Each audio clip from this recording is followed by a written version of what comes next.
Hello दोस्तों, कैसे हो आप सब। जॉब यूनिवर्सिटी चैनल में आप सभी का स्वागत है। Sanjay Gandhi post graduate institute of medical sciences SGPGI जो कि उत्तर प्रदेश में है, यहाँ group B and group C post में बहुत सारी वैकेंसीज निकली हुई है एंड ये सारी परमानेंट जॉब्स निकली हुई है। आइए देख लेते हैं यहाँ अप्लाई करने की एलिजिबिलिटी क्राइटेरिया क्या रहेगी, एज लिमिट क्या रहेगा, सिलेक्शन प्रोसेस क्या रहेगा, अप्लाई करने का क्या प्रोसेस है एंड किन किन पोस्ट पे वैकेंसीज निकली हुई है। दोस्तों, ये SGPGI की ऑफिशियल नोटिफिकेशन है। यहाँ सिलेक्शन के लिए आपको एक कंप्यूटर बेस्ड ऑनलाइन टेस्ट देना होगा एंड ऑनलाइन एप्लीकेशन दिसंबर 1 वीक से स्टार्ट हो जाएगी। दोस्तों, Sanjay Gandhi post graduate institute of medical sciences Lucknow में सिचुएटेड है एंड यहाँ परमानेंट वैकेंसीज निकली हुई है। वैकेंसीज की बात करें तो मेडिकल फिजिसिस्ट के पोस्ट के लिए टोटल 3 वैकेंसी निकली हुई है। लेवल 10 का पे स्केल आपको मिलेगा। ट्यूटर कॉलेज ऑफ नर्सिंग के लिए टोटल 8 वैकेंसीज निकली हुई है, यहाँ भी आपको लेवल 10 का पे स्केल मिलेगा।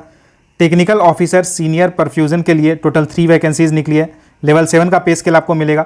Medical social service officer grade 2 के लिए टोटल 11 वैकेंसीज निकली हुई है एंड यहाँ आपको लेवल 6 का पे स्केल मिलेगा। असिस्टेंट डाइटिशियन की टोटल 6 वैकेंसीज निकली है, लेवल 6 का पे स्केल आपको मिलेगा। फिजियोथेरेपिस्ट ग्रेड 1 की टोटल 11 वैकेंसीज निकली है, लेवल 6 का आपको पे स्केल मिलेगा। फार्मासिस्ट ग्रेड 3 के पोस्ट में टोटल 14 वैकेंसीज निकली है, लेवल 5 का आपको पे स्केल मिलेगा। हाउस कीपर ग्रेड 2 के पोस्ट की बात करें तो यहाँ टोटल 3 वैकेंसीज निकली हुई है, यहाँ आपको लेवल 3 का पे स्केल मिलेगा। रिसेप्शनिस्ट के पोस्ट में टोटल 18 वैकेंसीज निकली है, लेवल 5 का पे स्केल आपको मिलेगा। जूनियर इंजीनियर सिविल के लिए टोटल 9 वैकेंसीज निकली हुई है, टोटल 6 यहाँ लेवल 6 का पे स्केल आपको मिलेगा। Junior engineer electrical and electronics के पोस्ट के लिए टोटल 4 वैकेंसीज निकली है, यहाँ आपको लेवल 6 का पे स्केल मिलेगा। Junior engineer air conditioning wing के लिए टोटल 2 वैकेंसीज निकली हुई है एंड यहाँ आपको लेवल 6 का पे स्केल मिलेगा। अगली वैकेंसी निकली है जूनियर इंजीनियर मैकेनिकल के लिए, टोटल 2 वैकेंसीज निकली है, लेवल 6 का पे स्केल आपको मिलेगा। Data entry operator group C के पोस्ट की बात करें तो यहाँ टोटल 14 वैकेंसीज निकली है, लेवल 6 का पे स्केल आपको मिलेगा। स्टोर कीपर कम परचेज असिस्टेंट के पोस्ट में टोटल 15 वैकेंसीज निकली हुई है, लेवल 6 का पे स्केल आपको मिलेगा। पर्सनल असिस्टेंट के पोस्ट में टोटल 10 वैकेंसीज निकली है, लेवल 6 का पे स्केल मिलेगा। स्टेनोग्राफर के पोस्ट में टोटल 22 वैकेंसीज निकली हुई है, यहाँ आपको लेवल 4 का पे स्केल मिलेगा। एंड वहीं ड्राइवर ऑर्डिनरी ग्रेड में टोटल 10 वैकेंसीज निकली हुई है एंड यहाँ आपको लेवल 2 का पे स्केल मिलेगा। दोस्तों, यहाँ ऑल इंडिया कैंडिडेट्स अप्लाई कर सकते हैं, मेल फीमेल दोनों ही अप्लाई करने के लिए एलिजिबल है। अप्लाई करने का सारा प्रोसेस ऑनलाइन रहेगा, आप डायरेक्टली SGPGI की ऑफिशियल वेबसाइट पर जाके रजिस्टर कर सकते हो। एप्लीकेशन फीस की बात करें तो अनरिजर्व्ड कैटेगरी के कैंडिडेट्स को 1180 रुपीज़ पे करना होगा। OBC एंड EWS कैंडिडेट्स को भी 1180 रुपीज़ पे करना होगा और SC ST कैंडिडेट्स को 708 रुपीज़ पे करना होगा। एसेंशियल क्वालिफिकेशन की बात करें तो मेडिकल फिजिसिस्ट के पोस्ट के लिए अगर आपने पोस्ट ग्रेजुएट किया हुआ है, पोस्ट ग्रेजुएशन किया हुआ है फिजिक्स में, इसके बाद अगर आपने डिप्लोमा किया हुआ है रेडियोलॉजिकल मेडिकल फिजिक्स में और आपके पास आपने मिनिमम 12 मंथ्स का इंटर्नशिप किया हुआ है किसी भी recognised well equipped radiation therapy department में, तो आप यहाँ अप्लाई कर सकते हो। या फिर अगर आपने ग्रेजुएशन किया हुआ है with physics as one of the subjects and उसके बाद अगर आपने पोस्ट ग्रेजुएशन किया हुआ है रेडियोलॉजिकल मेडिकल फिजिक्स में और आपके पास मिनिमम 12 मंथ्स का आपने इंटर्नशिप किया हुआ है, तो आप यहाँ अप्लाई कर सकते हो। ट्यूटर कॉलेज ऑफ नर्सिंग के पोस्ट की बात करें तो अगर आपने BSc नर्सिंग किया हुआ है या फिर अगर आप एक रजिस्टर्ड नर्स एंड मिडवाइफ हो विथ सिस्टर्स ट्यूटर डिप्लोमा और आपके पास मिनिमम 3 ईयर्स का टीचिंग एक्सपीरियंस है, तो आप यहाँ अप्लाई कर सकते हो। टेक्निकल ऑफिसर सीनियर परफ्यूजन के पोस्ट की बात करें तो अगर आपने BSc किया हुआ है और आपके पास सर्टिफिकेट है परफ्यूजन टेक्नोलॉजी में और आपके पास 5 ईयर्स का एक्सपीरियंस है, तो आप यहाँ अप्लाई कर सकते हो।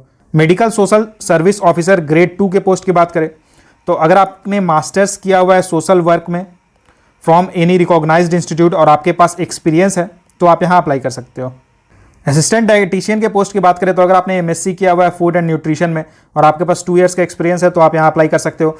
फिजियोथेरेपिस्ट ग्रेड 1 के पोस्ट की बात करें तो अगर आपने इंटरमीडिएट किया हुआ है यानी कि 12th पास हो अगर आप साइंस से और आपके पास 3 ईयर्स का डिप्लोमा है फिजियोथेरेपी में, तो आप यहाँ अप्लाई करने के लिए एलिजिबल हो। फार्मासिस्ट ग्रेड 3 के पोस्ट के लिए डिप्लोमा रिक्वायर्ड है फार्मेसी में, इसी के साथ आपके पास 3 ईयर्स का एक्सपीरियंस रहना चाहिए। हाउस कीपर ग्रेड 2 के पोस्ट की बात करें तो आपके पास डिप्लोमा रहना चाहिए केटरिंग में या होटल मैनेजमेंट में और आपके पास 3 ईयर्स का एक्सपीरियंस रहना चाहिए। रिसेप्शनिस्ट के पोस्ट की बात करें तो आपके पास ग्रेजुएशन होना चाहिए विथ मिनिमम 55% मार्क्स और आपने ये सारे सब्जेक्ट्स पढ़े होने चाहिए, सोशल वर्क, सोशोलॉजी या साइकोलॉजी, और आपके पास डिप्लोमा होना चाहिए जर्नलिज्म, मास कम्युनिकेशन या फिर पब्लिक रिलेशन में। जूनियर इंजीनियर सिविल के पोस्ट की बात करें तो अगर आपने फर्स्ट क्लास डिप्लोमा किया हुआ है सिविल इंजीनियरिंग में और आपके पास मिनिमम 2 ईयर्स का एक्सपीरियंस है, तो आप यहाँ अप्लाई कर सकते हो। जूनियर इंजीनियर इलेक्ट्रिकल इलेक्ट्रॉनिक्स के पोस्ट की बात करें तो आपके पास फर्स्ट क्लास डिप्लोमा होना चाहिए इलेक्ट्रिकल या इलेक्ट्रॉनिक्स इंजीनियरिंग में। इसी के साथ आपके पास 2 ईयर्स का एक्सपीरियंस रहना चाहिए। Junior engineering air conditioning wing के पोस्ट की बात करें तो आपके पास 3 ईयर्स डिप्लोमा होना चाहिए मैकेनिकल इंजीनियरिंग में विथ स्पेशलाइज्ड कोर्स होना चाहिए रेफ्रिजरेशन एंड एसी में, तो आप यहाँ अप्लाई कर सकते हो। जूनियर इंजीनियर मैकेनिकल के पोस्ट की बात करें तो यहाँ diploma required first class diploma होना चाहिए और आपके पास 2 ईयर्स का एक्सपीरियंस रहना चाहिए। Data entry operator group C के पोस्ट की बात करें तो अगर आपने ग्रेजुएशन किया हुआ है विथ मैथ्स फिजिक्स स्टैटिस्टिक्स या डीओई डिप्लोमा ओ लेवल का आपके पास है और आपके पास 1 ईयर का एक्सपीरियंस है तो आप अप्लाई कर सकते हो। स्टोर कीपर कम परचेज असिस्टेंट के पोस्ट की बात करें तो आपके पास ग्रेजुएशन होना चाहिए विथ मिनिमम 55% मार्क्स और आपके पास डिप्लोमा होना चाहिए मटेरियल मैनेजमेंट में जो कि 2 ईयर्स का आपका डिप्लोमा होता है। इसी के साथ आपके पास 2 ईयर्स का एक्सपीरियंस रहना चाहिए। पर्सनल असिस्टेंट के पोस्ट की बात करें तो यहाँ graduation required with minimum 55% marks. इसी के साथ आपकी इंग्लिश एंड हिंदी स्टेनोग्राफी की स्पीड 80 वर्ड्स पर मिनट होनी चाहिए, इंग्लिश टाइपिंग की स्पीड 40 वर्ड्स पर मिनट होनी चाहिए एंड हिंदी टाइपिंग की स्पीड 35 वर्ड्स पर मिनट होनी चाहिए। आपके पास कंप्यूटर की नॉलेज रहनी चाहिए एंड 3 ईयर्स का एक्सपीरियंस रहना चाहिए। स्टेनोग्राफर के पोस्ट की बात करें तो आपके पास ग्रेजुएशन रहनी चाहिए विथ मिनिमम 55% मार्क्स। इसी के साथ आपकी हिंदी एंड इंग्लिश स्टेनोग्राफी की स्पीड 80 वर्ड्स पर मिनट रहनी चाहिए and English and Hindi typing की speed 40 words and 35 words per minute होनी चाहिए रेस्पेक्टिवली और आपके पास कंप्यूटर की नॉलेज होनी चाहिए। ड्राइवर ऑर्डिनरी ग्रेड की बात करें तो आपके पास एक वैलिड ड्राइविंग लाइसेंस होना चाहिए हेवी व्हीकल्स का। इसी के साथ आपको मोटर मैकेनिज्म की नॉलेज होनी चाहिए एंड 3 ईयर्स का एक्सपीरियंस होना चाहिए। यहाँ सारी group B and group C post के लिए परमानेंट वैकेंसीज निकली हुई है, परमानेंट जॉब्स निकली हुई है। एप्लीकेशन फीस की बात करें तो सिंस यहाँ group B and group C post के लिए वैकेंसी निकली हुई है तो सारे कैंडिडेट्स को 1000 रुपीज़ एप्लीकेशन फ़ी पे करना होगा एंड जो रिजर्व कैंडिडेट्स है उन्हें 600 रुपीज़ पे करना होगा। अगर आप चाहो तो एक से ज़्यादा पोस्ट के लिए भी अप्लाई कर सकते हो, लेकिन हर पोस्ट के लिए आपको इंडिविजुअली एप्लीकेशन फ़ी पे करना होगा। एज की बात करें तो अप्लाई करने की minimum age 18 years and maximum 40 years है और अगर आप कैटेगरी में आते हो तो आपको एज में रिलैक्सेशन मिलेगा। सिलेक्शन प्रोसेस की बात करें तो सबसे पहले आपको यहाँ एक कॉमन रिक्रूटमेंट टेस्ट देना होगा जो कि ऑनलाइन कंप्यूटर बेस्ड टेस्ट रहेगा। इसमें आपका टोटल 2 आवर्स का एग्जामिनेशन होगा एंड आपसे 100 मार्क्स के क्वेश्चंस पूछे जाएंगे। आपसे सारे मल्टीपल चॉइस क्वेश्चन से पूछे जाएंगे। 60 मार्क्स आपसे सब्जेक्ट रिलेटेड पूछे जाएंगे। 10 मार्क्स जनरल इंग्लिश के पूछे जाएंगे। 10 मार्क्स जनरल नॉलेज के क्वेश्चंस पूछे जाएंगे। 10 मार्क्स के आपके रीजनिंग से क्वेश्चंस पूछे जाएंगे एंड 10 मार्क्स मैथमेटिकल एप्टीट्यूड के लिए रहेगा। हर क्वेश्चन 1 मार्क्स का रहेगा। इसी के साथ यहाँ 1/3 नेगेटिव मार्किंग भी रहेगी। General EWS and OBC candidates के लिए मिनिमम क्वालिफाइंग 50% मार्क्स रहेगा एंड SC/ST के लिए 45% मिनिमम क्वालिफाइंग मार्क्स रहेगा। कॉमन रिक्रूटमेंट टेस्ट देने के बाद आपको स्किल टेस्ट या टेक्निकल एग्जामिनेशन के लिए भी कॉल किया जाएगा। स्किल टेस्ट या टेक्निकल एग्जामिनेशन केवल stenographer, personal assistant, lower division assistant के लिए होगी।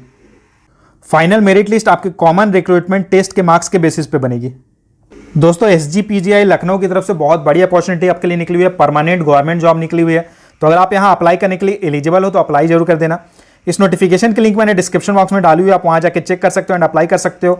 इससे जुड़ा अगर आपका कोई सवाल रहता है तो आप मुझे कमेंट करके पूछ सकते हो। इसी तरह की government jobs related regular updates पाने के लिए चैनल को सब्सक्राइब जरूर कर लें। Thank you.